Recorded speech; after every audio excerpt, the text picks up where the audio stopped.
چیکار میکنی؟ من در تلویزیون کار میزنم.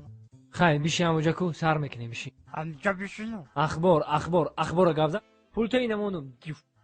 السلام علیکم تماشاگران عزتمند. اینک برنامه تلویزیون اخبار است سفینه. توسط به شما میستر کلی. هفته پیش در شهر دوشنبه در چشمشون کرده در نزدیکی این ویدی دو دوست را دستگیر کردند. صدراعظم نجمی و بهرام غفوری ساعت 12 شب به نیت غارتگری از خانه بیرون شده به خانه عبیدالله سعدلو حمله کردند. عبیدالله سعدلو در حالت مست خواب بوده. از کاسه عبیدالله سعدلو 180 درم، از درون شوفانیر عبیدالله سعدلو چیزهای قیمت بها، دو فیلم میکا، دو پرکالو، دو پچکه چای، دو پرنسکی و دو ترکانی خانه را زیر کرده گریختند. از این کارها سردار گروه میلیسیا حسن چیلا خبر شده با کارگردان کربسه جمهوری تاجیکستان خبر داده.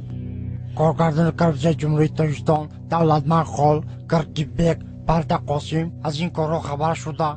هرچین غارتگرها را دستگیر کرده و درون کاخ برباد بردن. صدراعظم نجمی و بهرام غفوری به درون کاخ برباد برده. صدراعظم نجمیدین زدن تا با قدم خدا و اس میکنی. ای رو تسیا کدامی ژورنالیست دروغ میگه؟ تو در تلویزیون گپ زده استی تو رو تمام جهان تماشا میکنه. تو دروغ میگی؟